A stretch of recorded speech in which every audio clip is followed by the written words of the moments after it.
আপনার কি চোখের জ্যোতি কমে গেছে? আপনি কি প্রতিদিন সকালে নিজের চশমাকে খুঁজতে খুঁজতে ঘুম থেকে ওঠেন? আমাদের চোখ আমাদের বডির সবথেকে ইম্পর্ট্যান্ট একটি পার্ট, তাই এই চোখকে সবসময় হেলদি রাখা আমাদের দায়িত্ব।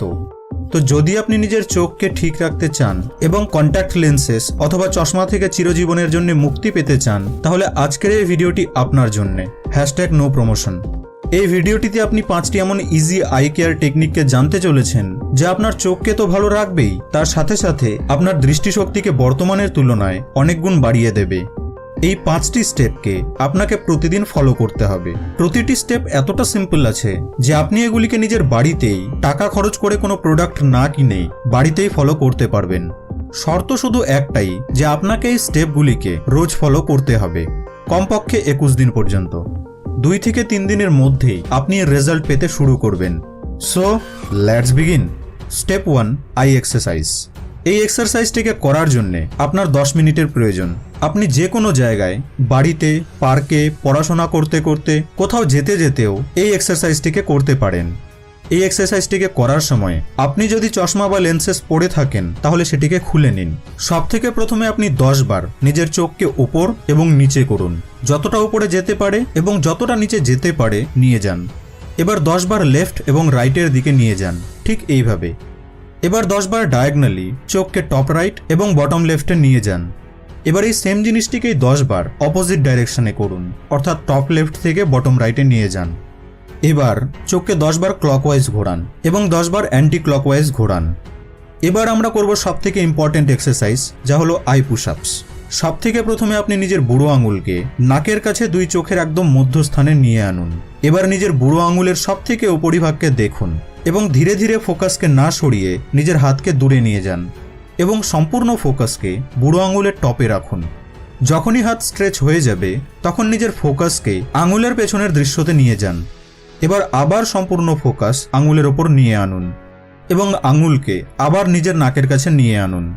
এটিকে আপনি 10 বার করুন এবং শেষে নিজের 2টি হাতের তালুকে এইভাবে রাব করে নিন। এবার সেই তালুকে চোখের ওপর রাখুন যাতে চোখ আরাম পায়। স্টেপ 2, সানগেজিং। সানগেজিং কথাটির অর্থ হলো সূর্যকে প্রায় 5 মিনিট ধরে দেখা। যদি আপনি চশমা বা লেন্সেস পরেন তাহলে সেটিকে প্রথমে খুলে নিন। এবার সূর্যকে দেখুন। যেভাবে আপনি টিভি দেখেন ঠিক তেমনই আপনি সূর্যকে দেখুন। যদি দেখতে দেখতে মাঝে মধ্যে ব্লিঙ্ক করতে হয় তো করুন, কোনো অসুবিধে নেই। তো কতক্ষণ ধরে সানগেজিং করব? যদি আপনি প্রথমবার সানগেজিং করছেন তাহলে প্রথম দিন কেবলমাত্র 1 মিনিট করুন এবং ধীরে ধীরে এই সময়কে আপনি 5 মিনিট অবধি নিয়ে যান। সানগেজিং কখন করব?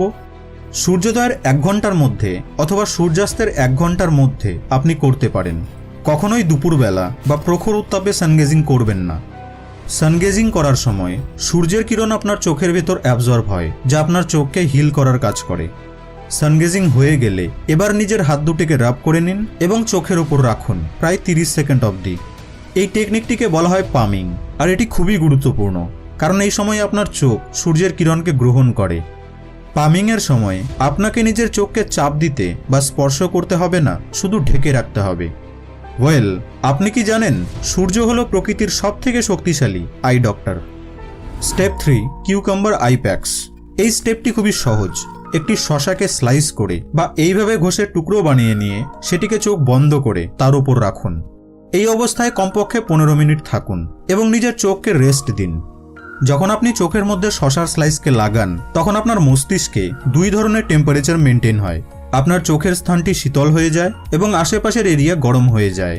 তো শরীরের যে স্থানে ব্লাড সার্কুলেশন বেড়ে যায় সেই স্থানে হিলিং বা নিরাময় প্রক্রিয়া অটোমেটিকলি শুরু হয়ে যায়। 15 মিনিট পর আপনি শসাকে সরিয়ে নিন। এটি আপনার চোখকে তো ঠিক করেই, সাথে সাথে আপনাকে অনেকটা ফ্রেশ এবং রিল্যাক্সও ফিল করায়। শসার অল্টারনেটিভ হিসেবে আপনি চাল কুমড়ো, লাউ অথবা আলুরও ব্যবহার করতে পারেন। Step 4, no screen time after 9 PM। রাত্রি 9টার পর কোনো প্রকার স্ক্রিনকে দেখবেন না। সকালে ঘুম ভাঙতেই আমরা আমাদের ফোন চেক করতে শুরু করে দিই, তারপর সারাদিন টিভি, ল্যাপটপ, মোবাইল ব্যবহার করতে থাকি। কাজ হোক বা এন্টারটেইনমেন্ট, আমাদের চোখ এক স্ক্রিন থেকে আরেক স্ক্রিনে সবসময় পড়ে থাকে। তো স্ক্রিন থেকে নির্গত ব্লু লাইট আমাদের রেটিনাকে ড্যামেজ করতে শুরু করে। তো যদি আপনি রাতভর ফোন চালাতে থাকেন তাহলে আপনার চোখ কোনোদিনই ঠিক হবে না। আর যদি দিনে আপনি দীর্ঘ সময় ধরে ল্যাপটপ বা কম্পিউটারে কাজ করেন তাহলে 30 মিনিট পর পর আপনি 10 মিনিটের ব্রেক নিন এবং 20 সেকেন্ড অবধি নিজের চোখকে ব্লিঙ্ক করতে থাকুন। স্টেপ 5, ত্রাটক ক্রিয়া। ত্রাটক ক্রিয়া হলো একটি ইয়োগিক প্র্যাকটিস যা আমাদের চোখ এবং মন দুটিকেই শার্প করে। এটিকে করার জন্যে প্রথমে আপনি একটি অন্ধকার ঘরে প্রদীপ বা মোমবাতি জ্বালিয়ে নিন। এবার সেই প্রদীপ বা মোমবাতিটিকে এমন হাইটে রাখুন যে যখন আপনি বসবেন তখন যেন সেটি আপনার চোখের সোজাসুজি থাকে, ওপরে বা নিচে নয়, একদম যেন আই লেভেলে থাকে। এবার আপনি বসুন, শান্ত হন, নিজের মেরুদণ্ডকে সোজা করে নিন। এবার আপনি সেই মোমবাতি বা প্রদীপটির জ্যোতির একদম ওপরে ফোকাস করুন। এই প্র্যাকটিসটিকে করার সময়ও আপনি চশমা বা লেন্সকে খুলে রাখুন। আপনি ব্লিঙ্ক করতে চাইলে করতে পারেন, তবে যতটা সম্ভব চেষ্টা করবেন ব্লিঙ্ক না করে দীর্ঘক্ষণ সময় ধরে দেখার। আপনি এই প্র্যাকটিসটিকে 5 মিনিট করুন। যেভাবে সানগেজিং করার পর আমরা পামিং করেছিলাম, ঠিক একই রকমভাবে ত্রাটকের পরেও আমাদেরকে পামিং করতে হবে। পামিং করার সময় হয়তো আপনি সেই প্রদীপ বা মোমবাতির জ্যোতির ছবিকে চোখ বন্ধ অবস্থাতেও দেখতে পাবেন। এই 5টি প্র্যাকটিস আপনার দৃষ্টিশক্তিকে 100% শিওর ইনক্রিজ করে দেবে। তো বন্ধু, আপনি কি চশমার ব্যবহার করেন? কমেন্ট বক্সে আমাকে অবশ্যই জানাবেন। ভিডিওটি ভালো লেগে থাকলে লাইক এবং শেয়ার করতে ভুলবেন না কিন্তু। আপনাদের সঙ্গে আবার দেখা হবে নেক্সট ভিডিওতে।